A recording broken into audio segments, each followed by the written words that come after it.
welcome to another week of Not Good Enough, the podcast giving inadequate responses to inadequate responses. I'm Mitch Alexander. I'm Tom McLean. I'm Evie. And I'm Tom Lang. We decided to start doing some the week in news, mainly Australian politics news, just to keep everyone up to date with the things that are going on instead of just our pet peeves. So that we're going to focus on through the episode. Yeah. So just as a quick overview, Australia is still on fire, like decidedly so, but you're probably not hearing about it as much in all the different media outlets because the major cities aren't choking on smoke. And it's also just the fact that the way that the media works is still blah, blah, blah, is not a headline. Yeah, exactly. Yeah, until like, because we've had fires joining up to create super fires, and I think until two super fires join together to make a mega fire, we're not going to hear about anything else. That's, I think, the airport in the capital city was shut down because of fire and also because of tennis ball-sized hailstorms destroying everything. Yeah, across... It doesn't even rate a mention anymore. Across 1 week, they had golf ball-sized hailstones ruining cars, and then the tarmac at the airport was on fire. Mm-hmm. I don't think that's a news story, though, because no one really wants to go to Canberra, so it's kind of just a Hail Mary. That's the crazy thing. So we had like this massive hailstorm, and obviously everything's on fire, and the airport shut down from smoke. Don't forget the dust. That's what I was going to say. The dust storm. So everywhere you go in Melbourne is brown. Like, just the whole place was covered with in red mud. It was raining mud for a whole evening. Have you touched any of it? The silt that's left? No. It's really dry and really thin and silt. It's really soft. It's weird looking. Yeah. The topsoil? Yeah. So there was dust storms through the middle of Victoria that got sucked up into a real storm, and then it rained mud. Yeah. And then the rivers ran red with blood for a while, but we kind of always forget that bit. We've got And there's this weird buzzing on the horizon. All of our crops have failed. I'm not sure. During these fires as well, it is worth mentioning that a water bombing plane crashed and the 3 people on board were killed, American firefighters, that came over late after Scott Morrison put off actually getting them across for a long time. Yeah, I suppose it just speaks to like how intense things are on the sort of fire front lines. That like we're, couched up in a city being like, gosh, I hope the fire's, not too bad, but it's like, they're basically doing stunt flights every day. To deal with this stuff. It's crazy. Yeah. In other news, Tanya Plibersek has called for children to give a pledge of allegiance. Oh my God. That's pretty cool. Now, she's in the supposed left-wing party. Yeah, she's in the non-nationalist. So give a rundown. Who is Tanya Plibersek? What party is she in? I don't know, Mitch. She's just one of the sort of interchangeable faceless drones of the Labor Party that come out and say the stupidest possible thing. But she's in the Labor Party, which is the centre-left party. She is the Labor Party. She is the Shadow Minister for Education, I want to say. I thought she was deputy leader. She's deputy. Yeah. What flank is she in? Is she in the right flank? So yeah, I'm going to put an edit point. Well, let's get our facts. So for people that it's not interesting to hear people trying to figure out who Tanya Plibersek is. Yeah, it is. No, but for people that don't know, both of our major parties, as even though they are a homogenous blob of bureaucratic drones, they like to believe that they have different sections in their own party. So both parties have a more left-leaning and a more right-leaning version of themselves, and the two parties actually have infighting when they try to get their guy in power, and the left party are making a play for unions, and the right party are doing a play for pensioners, and then the party comes together and goes, actually, we like coal. They're more like factions. Factions. Yeah. They're not technically like parties. And at this point, it's mostly just in name rather than in principle. Oh, God, yeah. Like even the supposed left flank of the party, that's Albo. Yeah, I don't remember the left part of the Labor Party coming out and opposing at any time offshore detention. Yeah. There wasn't a rift in the party. It's not actually holding them together ideologically. It's just how they like to dress in the morning. Yeah. So this is a preamble to the fact that Tanya Plibersek called for a pledge of allegiance. This being presumably a way to get one over the right-wing, quite nationalist, conservative party they're meant to be opposing. Now, you don't fight a right-wing party with an appeal to nationalism. No, Tom, it's a pledge to own the libs, okay? You don't understand. Oh, it's quite literally. I have the pledge here if you would like to hear. Yes, please. I'm going to pledge my allegiance. Yes, okay. let's do it. Okay, we've got a live pledge. This is a non-binding. Yeah, no, picture me with my hand up, but fingers crossed. Right.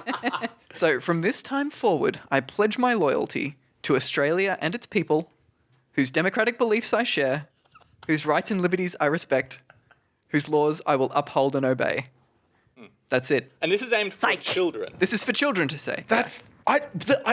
I don't want to stay too long on this point because mainly it's just fucking stupid. It's just so stupid. Who is it for? It worked pretty well in America, guys. I don't know which like smooth-brained staffer at ALP was like, you know what's going to get this demographic of Australia interested? A Pledge of Allegiance for children. Like, who is... Are we sure it was even a staffer? Could it not just be her dumb idea? It may well be. Didn't she? I mean, I saw about it in a tweet, and so did a lot of other people. Was she just tweeting? She was. She was like, yeah, I did that.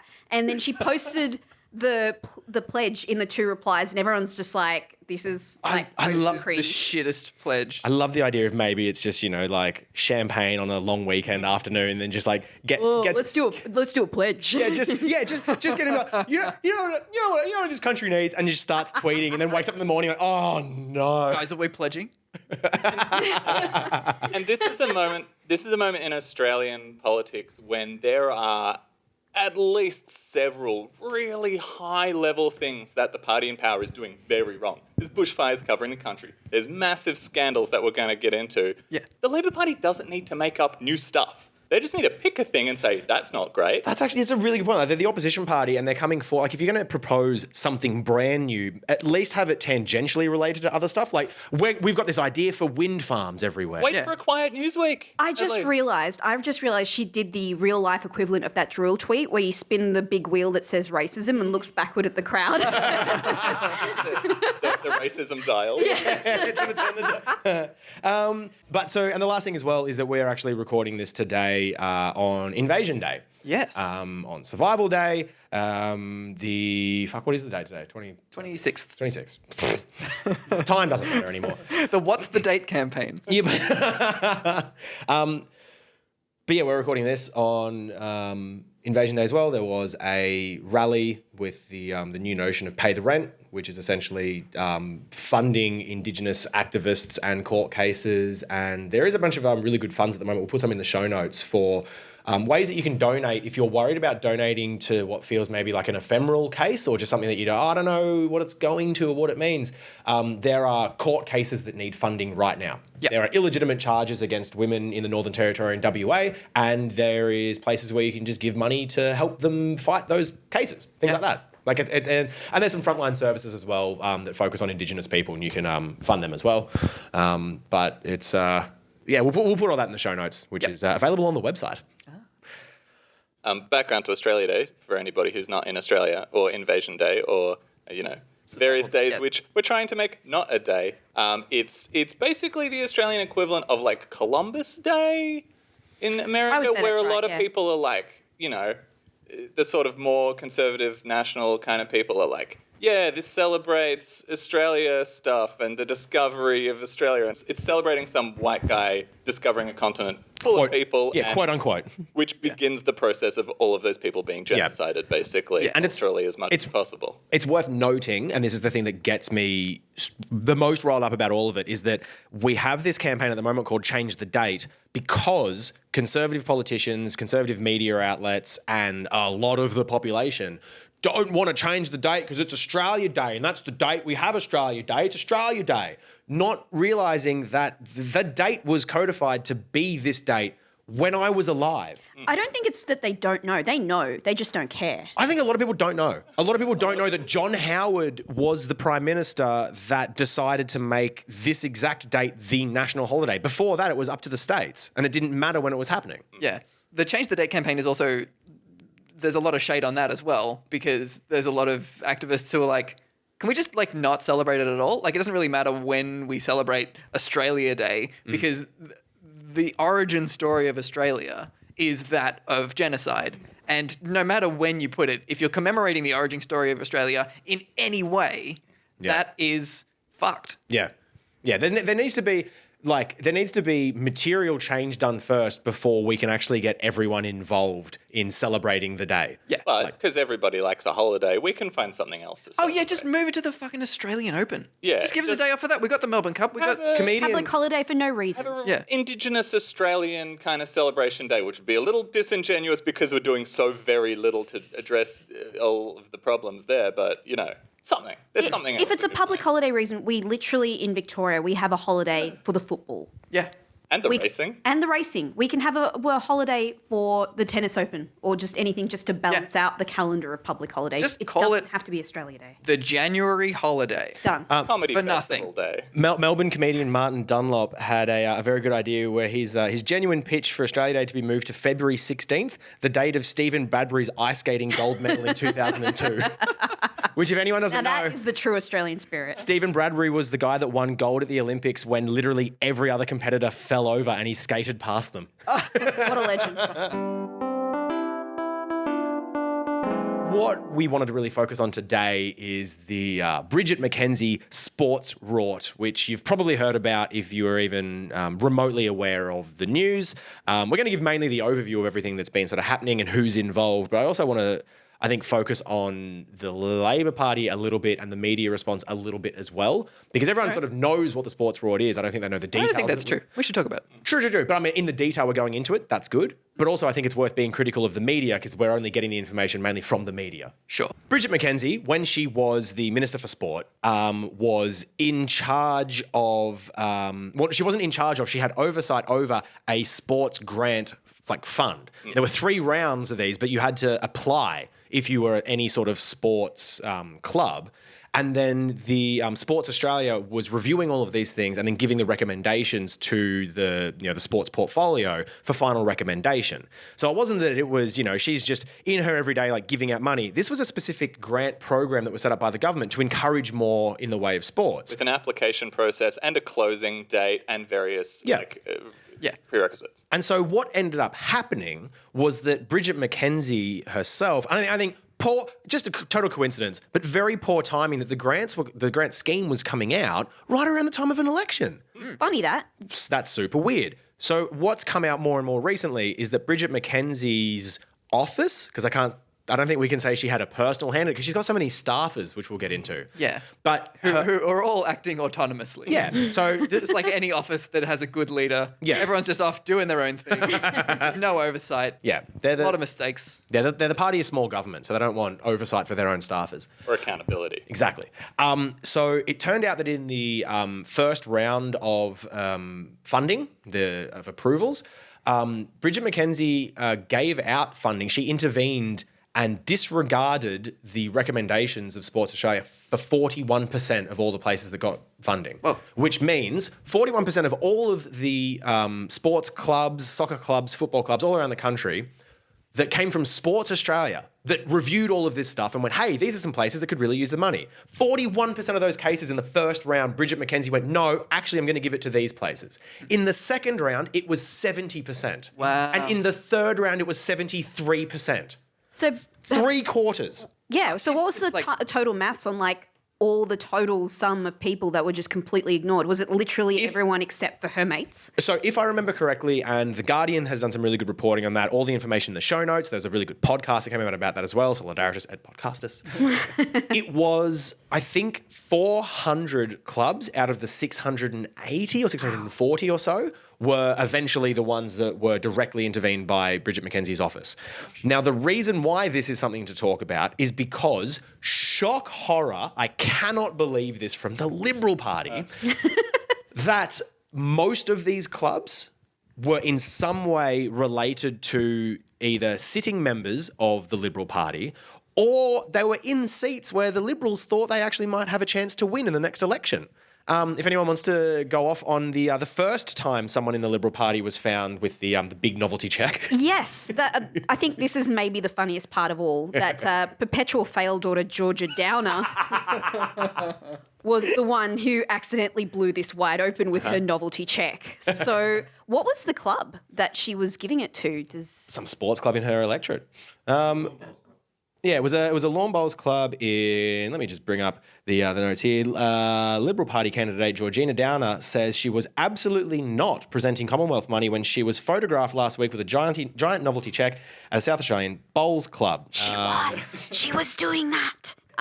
Is this I think it's the second time that they've tried to get Georgina Downer into a seat? So that was the thing that the reason why this has become to national attention is because Georgina Downer wasn't elected in that seat. She was just running to hopefully gain it sometime. It was an independent in that seat.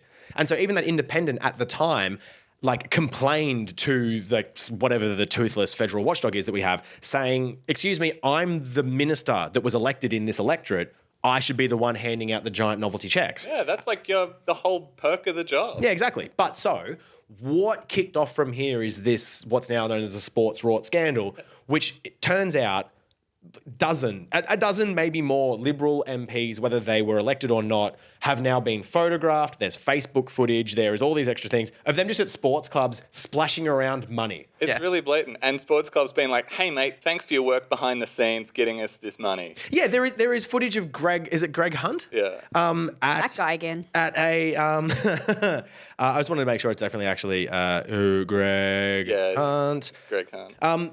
Yeah, like standing next to someone from a sports club who is thanking him for the loan and thanks for all the work you've done behind the scenes securing this loan for us. And Sorry, it's a grant. When they don't they have to pay it back. Don't have to pay it back. when they pulled him up on it, he said something like, well, look, it's my job to kind of vouch for my constituents and represent my area to try and get grants and get funding. And it's like, that's not what this scheme was for. Like, that's a not how this needs-based was meant scheme. to work. Yeah. It's worth stressing, and I want to shout out. I'm going to shout him out later again as well. But Robert Kennedy from the ABC, I think, listened to our first podcast where we ripped into David Spears of the ABC. Nice. Because Robert Kennedy has been going Robert Kennedy has been going hard on these politicians, but he actually hasn't been doing anything more than what journalists should be doing. Yeah. It should be the base standard. Shout out to Robert Kennedy for doing the minimum. Which But it's in very- this country does mean sticking your head out. Yeah, I mean, that's a sterling job. Yeah. He's, Robert People Kennedy. get really tied up about the whole access thing.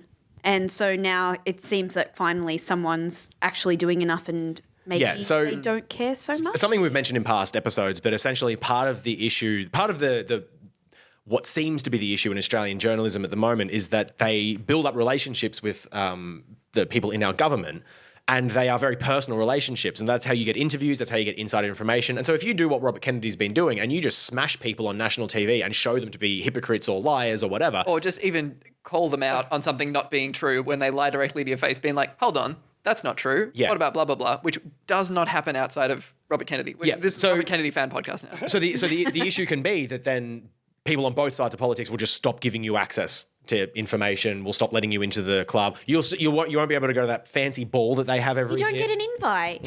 You don't get to rub shoulders. with But we've gone the off. and- It's such a ridiculous sort of circular logic thing of but if I do investigative journalism, I won't be able to print my press releases anymore. Yeah, you will. There's nobody in the Liberal Party who's like, no, let's not send a press release to this guy. He might not. It's a press release. Yeah. Send it to everyone. I think the issue is the information that they won't get on background, which is where someone from one of the left or right factions from one of the parties wants to bring down someone else from the other faction, so they will leak information. When you hear the stories about a staffer has said or insiders are saying, it's usually just the person. It's not Peter Dutton's staffers. It's just Peter Dutton giving his mate a call and being like, spread lies about him for me. I'll Allegedly. get the AFP on you. Yeah, or I'll hack your phone and you'll like a porno tweet. The other thing I heard, and you guys may have heard this, and I might have to double check it, and this is not a good intro. I heard that some of the clubs that they allocated the grant to hadn't even got in before the closing date. I heard Bridget McKenzie's office went, hey, how about we give it to some of these joints? And the Sports Commission went, well, they hadn't applied yet. That wouldn't be fair. You can't put in entries after the closing date. So yeah, what I wanted to get into is just a sort of drilling down more and more into why this is a legitimate scandal worth talking about is that things like that have happened, but I think it's worth going from the most legitimate to the most illegitimate sort of parts of this, because as McLean said, it was a needs-based scheme. It was supposed to be clubs that, there's a club out at the moment which are being very vocal. I wish I could remember their name. It'll probably be in the show note. Talking about how it's just shit that this has happened. It's just a scam. We got screwed on this because their football field just isn't level, and they've got potholes everywhere. So they have more injuries every year per membership as a percentage of membership than other places. But then you've got the Mossman Rowing Club, which already boasts $1 million views, and golf clubs, which are already fantastically set up and endowed, which just so happen to be in, say, Tony Abbott's electorate, where 3 different multi-million-dollar clubs got $500,000 or less in grants. So if you just happen to find yourself in a safe seat, probably a safe Labor seat, and you stuff. But so on your point, we also have situations where certain clubs were talking about these loans coming through well before it was announced that they were going to be winning or not. Oh, yeah, they got the sort of inside scoop before the grants were announced. It's Yeah. like, how did you know that you'd had that grant? It's like, oh, well, because our local member just pulled the strings behind the scenes to make it happen, and they told us before the actual deadline. Or clubs that didn't even apply for the grant in time. Yeah. Which is, I think, the most blatant thing. Yeah. And so and that's the thing. That happens so much everywhere. There's in most industries, when you get high enough in the ranks of employment, you will know that you're getting a job and you'll talk to the people who are hiring, and then they'll just get you to send through your resume, and then they'll write the job description based to that. So if it ever comes up that well, why did you hire this person over someone else? They can go they fit all the criteria. That's part of this issue, is that we don't have any sort of federal oversight going, hey, that's technically legal, but totally corrupt and immoral. Just to give some context, this isn't even the first time that the sports rorts has even happened in Australia. It only happened in very recent history. So this happened in December 93, and this was the Labor Party who was doing it, just in case anyone needed some... Bipartisan. Yeah, exactly. Well, that's always the thing that comes up with these kinds of corruption cases, where somebody some MP will get caught out doing something very dodgy, and they'll get called out of hey, you can't just sort of direct taxpayer funds willy-nilly to suit your own purposes. Yeah. And instead of being oh, it's fine, oh, it's actually cool because of this clause in the whatever, they're just oh, the other party did it. Yeah. That's genuinely the defense that's always offered. You're both corrupt. I feel like it's already come up. Someone said, well, it's the Labor Party have done it before. That still doesn't make it right. Doesn't make it okay. Also, the last time that happened, within a few months, Ros Kelly actually resigned. Mind you, she still didn't make a statement for months until the Democrats, hey, remember them? No. The Democrats actually basically said, if you don't make a statement or explain yourselves as to why $30 million was misallocated and you got caught out by the Auditor General, we'll force an inquiry where you're going to have to do this, you're going to have to make sworn testimony. And then, when she had to explain herself in Parliament, they had actually changed the question time organisation by that point. So they had a full roster of the Howard government basically saying, you need to resign now, and that's what forced her to get out. And then once she ended up losing her seat, she lost it to the Liberal Party, which was a safe seat in Canberra, to the Labor Party. So Cool. they've taken that as a template, and now they're doing it all over again. just everyone's allowed. Former Sports Minister Jackie Kennedy on the drum talking about, it's happened before. Like Evie said, it's all. So what's the issue? With the idea being that the scandal has happened before, so don't worry about the outcome. Yeah. That's the thing that if you're gonna invoke past indiscretions, surely you can't get away from the logical conclusion of that means then Bridget McKenzie has to resign. Sounds like we need a corruption watchdog. This keeps happening. Yeah, you'll hear a lot of talk of a federal ICAC, which the states have. It's essentially just an internal affairs, impartial, quote unquote, internal affairs, and they actually do a fairly good job. And both of the major parties in Australia just will not have one federally. Because they both do corrupt stuff all the time, and they both talk about... That's the thing. Sometimes when somebody's caught out in a corruption thing, they're like, oh, well, the other party did it. And that's, extremely galling because, well, prosecute the other party as well. But the one that really gets me is when somebody gets caught out in a corruption scandal and somebody from the other party calls them out, and they're like, oh, I could talk about you, though. They say that to the media. They say, oh, I've got tattles to tale.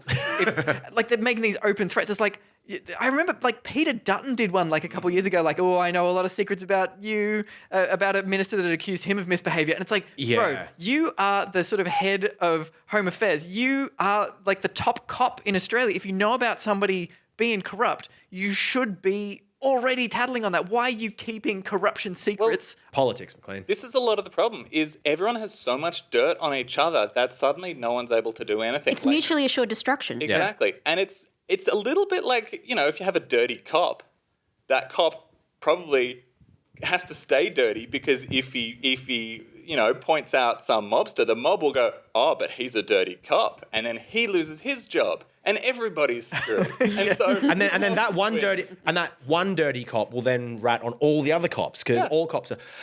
So do we want to go through the what's the phrase? I forget the phrase. The menagerie of dipshits in the Liberal Party that have been found out. Menagerie is a fancy word. I would call it a zoo. Hey. Fucking got it. Skewered. This is the hot takes you come here for. So kicking off the list, Animal, Bridget McKenzie. She's a fun one. So Bridget McKenzie, who was in charge of the scheme. Yeah, this is the sort of the kingpin of the whole. Yeah, she had discretionary powers over this. That's an interesting point. She didn't really. Her official powers was to make recommendations to the grant body, but it was found that she was just making those decisions by fiat, and they were going along with them. She wasn't meant to have executive power. Yeah. She gifted $36,000 to a shooting club she didn't disclose she was a member of. Oh, and then incredibly tried to wiggle out of it, being like, oh, I didn't know that I was a member because I was made an honorary member, but I didn't bother accepting it. And then like a photo came out of her accepting it was a mum. like as like a press thing. She claimed it was a mum. So that's the fun thing about it is that the defense was she didn't know or she didn't recall that she was a member, I think, to start with. But then the idea came out that she was a member, but she was an honorary member, and that counted as a political gift. And that gift cost less than $300, so she doesn't have to declare it. Now, obviously, you want your federal politicians declaring whether they are members of certain clubs, sporting application, or anything else, because just fucking maybe there could be some conflict of interest that the Australian people need to know about. You've just been honoured by them. That's fine then. It's an honour just to be nominated. Also, The Age and the Sydney Morning Herald can also reveal that the Australian Clay Target Association announced in 2015 Senator Mackenzie had accepted the role of its patron. And she was still listed in the position in the association's journal as recently as December last year. Well, I've got to say, a patron of a club bequeathed them money. Like, she was actually just doing her job. yeah, that's just knocking out of the park with the patronage there. Play targeting association. There are so many. Josh Frydenberg. Josh Frydenberg, probably the next Prime Minister of Australia, I reckon, unless Peter Dutton can get the support from somewhere. It's just worth noting again that this was a needs-based program, and yet, according to reporting in the New Daily, his grants, the grants given to, quote, Mr. Frydenberg's economically well-endowed seat of Kooyong. Kooyong, for those who are not from Melbourne, is like the fancy one. The one where if you even like ride through it on your bike, you just look at any single house and you're just like, holy shit, I will never live in that kind of like it's a very pretty suburb. Yeah, so there was 2 hockey clubs, a tennis club, and a little athletics club, also the Grace Park or Hawthorn Club. So what were you going to say? I was just going to make a silly joke. Don't worry about it. They have SUVs that you could park an SUV in. That is the most accurate description of Camberwell I've ever heard. Pretty good. I've just realised our old mate Tony is here. Tones is in there. Yeah. It's Tony time. Tony, it's always Tony's. The document I've got here says councils and sport clubs in Tony Abbott's seat of Warringah received more than $1 million in grants under a controversial federal program, including a $70,000 grant to a surf lifesaving club of which Abbott was a member. Can I just say, factually, I can say this on oath, talk to my lawyer. It's me. There is no surf lifesaving club in the world that needs any money less than the Manly Surf Lifesaving Club. That place is it's like there's gold leaf on the walls. It's practically that wealthy. It's needs-based funding though, so that gold leaf has got to be peeling in place. It's like gold leaf is not a long-lived adornment. Yeah, who are you to decide what a need is? I'm checking my privilege right now. So another coalition MP, Trent Zimmerman, who didn't declare to Parliament. He was a patron of the Hunters Hill Rugby Club. And again, a patron. That means he gave them money. This is in a fancy part of Sydney. They got a $500,000 grant. The maximum amount available, by the way, was $500,000. A lot of clubs got that much, which maybe is meaningless, maybe isn't, for new facilities, including women's change rooms again, which keeps coming up. And was it Scott Morrison who said something like, "Oh, girls are getting changed behind trees and things"? He said Scott Morrison just has defended these grants in part because. Look, sports clubs everywhere need, like for instance, women's change room, and I don't want my daughter getting changed in the car or behind a tree, which is true. He's not wrong, but also I'm pretty sure the places in maybe rural WA, probably in need of female change rooms, as well as places in Mossman or Manly. Yeah, I think the key point is sports clubs everywhere. They've just happened to start with the ones in Fancy Inner Sydney, which don't have women getting changed behind trees probably. And then, over the next couple of decades, they'll spread out to the rural parts of Australia. I was going to say that it feels like they've taken a real issue and used it as a cudgel for their reasoning for everything else. Sure. And also, this might be having my conspiracy theory hat on. It feels... Wear that hat. It feels particularly interesting that they brought it up as an issue when they're so obsessed with bathrooms generally at the moment, from the culture war point of view. We can't have gender neutral change rooms. That's true. You've got to have separate ones. We have to. You can't even be thinking about the opposite sex. It's wrong. Yeah, if they've got such a fear of it, then why are they bringing it up now? I think the government using a real thing as a smokescreen for embezzling money could basically be applied to a lot of what we talk about ever in Australia. Yeah, I mean, that's Scott Morrison's exact tactic whenever he's pressed on any kind of misbehaviour, is to just go on like a big rant about the sort of the upside of the behaviour that's tangentially related. Why didn't you do anything about the fires, Scott Morrison? And he's like, well, we have a lot of brave firefighters and blah, blah, blah, blah, blah. Like, that isn't the question. The fact that there's like something related that's a genuine topic that you can talk about doesn't get you out of any. So it's not an excuse. So let's finish up on everyone's favorite Tim Wilson, but then we should go into like these defenses that we'll hear, because I think that's the actionable point of this. That's the interesting part is dissecting how they are defending it and why it's an issue and what you need to keep in mind. But essentially, Tim Wilson is on this list. A sports club in his electorate also got funding. Fine, it was happening everywhere. The reason why he's interesting is because apparently, I haven't found this footage, he was on Sky News just saying that a sports club in his electorate didn't get funding.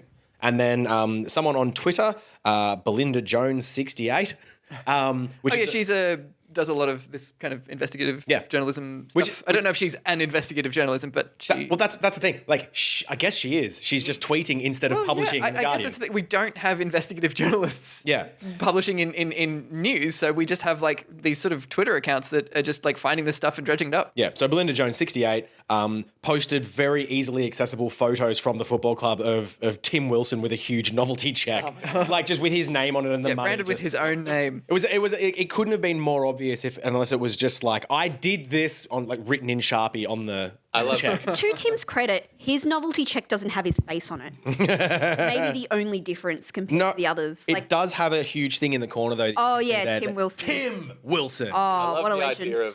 I love the idea of an MP doing a shady deal in a back alley and passing over a giant novelty check. The only way they know how to pay for things. Yeah. So George's is funny. So a big thing that we have seen is, as we've alluded to already, like how people are defending it. Yeah, there's a thing that this gets to me is the fact that when somebody's involved in a corruption scandal, there's so many MPs now who will really, really go out to bat for them and say like pretty definitive things, being like, nope, it was fine, don't look about anything, every rule is followed, it's all good. I really think that there's no cost to doing that in Australia's media landscape. No, they can gaslight all they want because they can get away with it. No one's questioning them. But also the people who do say these things and do go, no, I defend this person, they're saying that from a position of having a lot of knowledge. And they're saying, I know full well, I was aware of what was going on and I know full well it was fine. They're not just saying, I reckon she was fine. Yeah, unless there is pretty good evidence that they did know what was going on. In which case, they bring out the staff as excuse. The way that this scandal is sort of broken down is that first off, it's not an issue. Yeah. Second off, it's maybe an issue for some people of fairness, but legally everything was followed. Yeah. When it Those starts, grants, those recipients were eligible. They yeah. always the big word is eligible, because that smoke screens the fact that we're not talking about eligibility. They are sports clubs. They apply. The problem isn't that they're not eligible. The bar for eligibility was very low. Yeah, no one is saying that restaurants in Tony Abbott's electorate got funding for this. Like, no, they were all sports club. That's fine. The issue is that it was needs-based, and the ones that were clearly in need didn't get it, and the ones that didn't need it got it. Yeah, I mean, it's like if you get a bunch of applications for a job and you exclusively pick young white guys.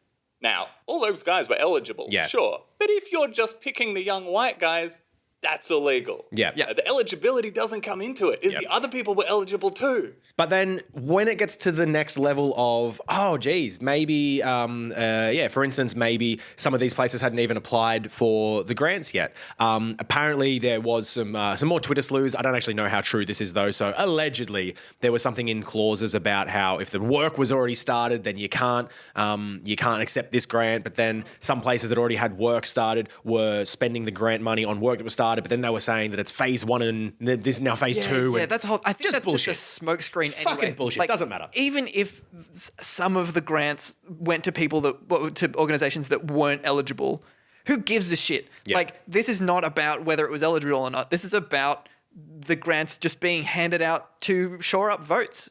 Like, it's taxpayer money that they are handing out on giant Liberal Party branded or personally branded novelty checks to say, like, here is something that the Liberal Party has done for you. It's not. It's something that the government has done for you.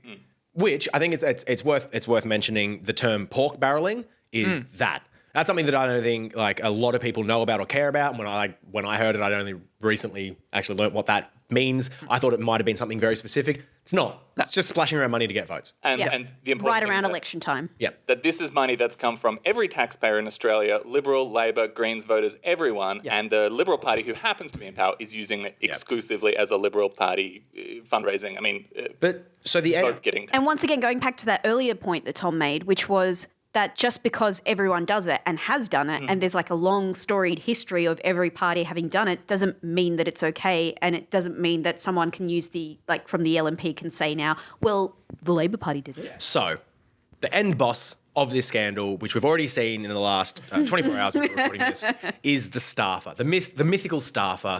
The staffer who cannot be Joe, found. the cameraman. They're the creatures on Doctor Who that don't move unless you're not looking at them. the weeping angels, I think they are. Staffers will leak horrible rumours and propose legislation to the media. Staffers will make terrible bureaucratic fuck-ups that send asylum seekers to offshore detention for too long. Staffers just get things wrong all the time. they'll book the wrong flights, they'll book the wrong hotels, they'll double Unfortunate. dip their apartments. Shame. People want to walk into the role as Prime Minister without spending any time as a staffer these days. And that's probably because staffers also cop this shit at the end of it. Came out recently reporting in the last 15 hours or so. 2 senior Scott Morrison staffers may have had a hand in helping, what's her name? I've already forgotten. Bridget McKenzie. Bridget McKenzie in helping organise these grants. It's senior staffers at Scott Morrison. Now, that's not to say that Scott Morrison himself nor Scott Morrison's office is involved in this whatsoever. These are rogue staffers, which is, I'm done with the irony. It's bullshit. If your staffers in your office are doing things, then that's your responsibility. Yeah. That's just your responsibility, though. It's, you can't just say, no, it was the people that I employ to represent me did something wrong, not me. The people whose my job is to tell what to do. Yes, it's just... I can't be expected to have oversight or control of the people who work directly underneath me. Elect me as Prime Minister of Australia. So I think here's my bold prediction for the next fortnight or so is that we're going to start seeing a lot more in the way of staffers being thrown under the bus. In the background, maybe there'll be some reporting about like a senior staffer takes early retirement, maybe is fired, but it's probably just shuffled to somewhere else. Yeah, it's not a systemic issue. There's just an ongoing trend of corruption among staffers. But I think it's just worth noting that at no point has any politician nor have many people in the media, besides Robert Kennedy, we stand a Kennedy in this house, have gotten into the fact that we're not worried about eligibility, we're not worried about illegality, we're not even worried about who, like which staffers may or may not have had oversight on these decisions. It's an immoral act. Yeah. And it should be punished because it is not the right thing to do. And as McLean actually said, whether you've put this into the start of the episode or not, but the problem with corruption, it's your point, you make it. Oh yeah, I mean the thing. This is my big grand theory of it all. Section 32 was when laws stopped applying to politicians. Yeah. Yeah. Because all the Greens people were just like, I mean, I'm not even investigating it. Yeah. Like 2 Labor guys left and then 1 Liberal was like, Actually, no, I'm going to stay. stay. Yeah. Yeah. The Greens were like, look, we broke the law. It's a stupid law, but Yeah. we're politicians, and it's important that when we break the law, we go away. Yeah. And Labor and Liberal were just like, oh, Greens. Oh, you silly Greens. you know, I think Wow, people are acting just... on your own principles sounds fake. So but everyone okay. with principles has already self-selected them out of leadership of the country. Yeah. We're just left with straight up criminals, Yep. basically. Yeah. No, I think it wasn't that they learned from like the past like scandals and rorts and whatnot. I think this is them now pushing the new boundaries of just watching it, especially in like America with Trump and Yeah. the UK. It just turns out if you don't apologize, what are you going to do? Like it turns out that democracy only works when everyone agrees that it should work. Yeah. And it relies on people like the Greens people standing down. But if That- we all just go, no, I don't actually think I'm going to follow that law, then it's just down to like, well, who has the gun? Yeah. That's a thing that I think about a lot is how like that it's corruption, right? We're all just talking about corruption. Yeah. Yeah. And that is like when you're talking about corruption, what's getting corrupted here? And it's not politicians' hearts, it's the system. If I get away visibly with a little bit of corruption, it stops being corruption and it starts to be, well, McLean did it in, 2009. So surely we're allowed to do that. And now that's the new baseline. Yeah. And you need to go a bit further than that before you get in trouble. And then you do go a bit further than that, but only a little bit further than that. And they're like, oh, like McLean stole $500. And then this guy stole $700. And it's like, what are you going to do? Like mess me up over Where do you draw the $200? line? Because Yeah. it's only you're only yeah. judged on the difference from the previous scandal. Yeah. And so even though it's only like a tiny little bit of money, like it adds up. And Well, it adds up. that's- I think this is worse than usual. I think More blatant. that's I think the big difference. Yeah. They were pushing it for a while, but then I think there is a tipping point where once corruption gets to a certain point, then the idea of the system doesn't work. So you don't even need to refer back to McLean's like $500 back in the day. It's just theft doesn't matter now. Yeah. And that's that you have to get to there slowly but slowly. But then there's just a We're cliff just going to face. do it because no one's going to call us out on it. Yeah. We can turn up with the big novelty Or checks. calling out doesn't matter. Yeah. Like, all right, what are you going to do? What Because the other side is just playing a political game as well. yeah, it's legitimately just teeth That's sucking. why at this point, Aldo is like almost what are you gonna like do? he's effective as wet lettuce right now. He's saying, "Oh, she must resign and everything," but he doesn't really mean it. Or we're going to ask some Absolutely serious doesn't mean that. questions. Oh yeah, she has to resign. Oh. Just you better hand in your resignation, Bridget McKenzie, because well. If you don't, the Labor Party are going to be asking all types of questions. Questions left, right, and centre. Questions coming at you so fast, we're going to be demanding answers. And if you don't give us those answers, we're going to ask them again. Maybe. No, I mean, you ask me those difficult questions. I will tell you what. I will extol the virtues of the sports I've grants already program answered that for a question. good 8 minutes. I think it's also you can't rely on the good nature of a criminal to hand themselves in or do the right thing. That's not how it works. Yeah, we're asking a lot of Scott Morrison. I told McLean it's like, Al Capone needs to cut it with his crime stuff. It's against the law and he needs to do the right thing. Yeah, Al Capone must resign. Yeah. As head of the Gambino crime family. The Labor Party's like, "Oh, he's got to hand himself in," and the Liberals are like, "Well, laws aren't real, Yeah. so They're not. They're not real." Because it turns out civil society is based on everybody kind of agreeing to do the right thing. Like laws are there Yeah, it's not just- to keep us in check day to day. It's a social contract. It's a social contract. Yeah, and that's the thing is like when people get caught out, even when somebody goes a bit too corrupt and they do get in trouble, they resign. And that's it. And they go home and they still have all the money that they made from that corruption. Maybe they have to pay back specifically the amount that they stole, but they still get their parliamentary pension. They don't get prosecuted. Like the worst thing that can happen to you at this, let's paint the whole government as working at a convenience store. The worst thing that happens to you when you get your hand caught in the till is you put that money back in the till and you go home. Yeah. But you That's still it. get your holiday pay. Oh, and yeah, your sick absolutely. leave and your pension. I think genuinely it could be just very interesting of like prosecution would be good, jail time would be good. But even if we just make like the proposal, if you resign under any sort of circumstance like this with even like a pending investigation into corruption, you never get your pension. No pension. That would be, No money. That's it. I just think the threat of losing consequence. that, the threat of having to work later in life, I think would be enough to get these people in line.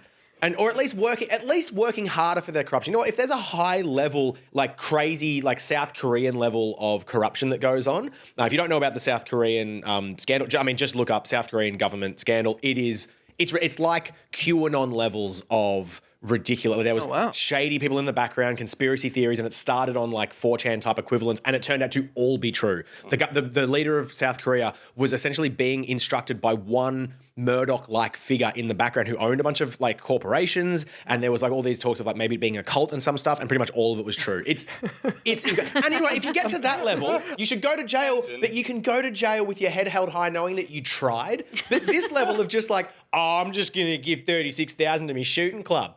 Fuck you. Try harder. Yeah. Aim higher, Australia. I'm not sure what point you're making here, Mitch. If it's that we need more and better corruption, then Yes. I'm not sure I agree. We need a better level of criminals. We're a nation founded on criminals, and it's sad to see us drop so low. But to backtrack through about 4 other points that I don't agree with, I think we don't need to focus on what is the smallest amount of corruption we tolerate, because there's so much fucking huge corruption that we could start with. I mean, my genuine stance is like, we should focus on that small amount of corruption and get rid of every single person who's above it. And I do just mean throw out the entire fucking government, including the Labour Party, probably some independents, probably some Greens, whatever. I think that if you swapped the prison population with the government, the criminality in the government would go down. Yeah, exactly. I would rather trust like a car thief than Bridget McKenzie. You See, just have to what make sure gets you pick me- blue collar criminals rather than white collar. What gets me is that anyone who says, oh, but someone else does it, is telling on themselves. Yeah. Immediately. Like, the fact that thought would even come to you says that you think that any level above zero corruption is okay. Billy, did you punch your brother? Oh, he punched me as well. That means you did. Yes. Yeah, and we can potentially deal with the brother, like maybe if that was brought up beforehand. Yeah. Like we're not talking about that at the moment. That is also a bad thing, but it's not a corruption doesn't get evened out. I think that's the biggest takeaway is that like the reason why this is an issue is because it points to corruption at the highest levels of Australian government. It's not that it's sports clubs or a large amount of money or whatnot. It's what McLean, you were just saying, is that it erodes all of the workings of the government. Yeah. Well, so let's get rid of the government.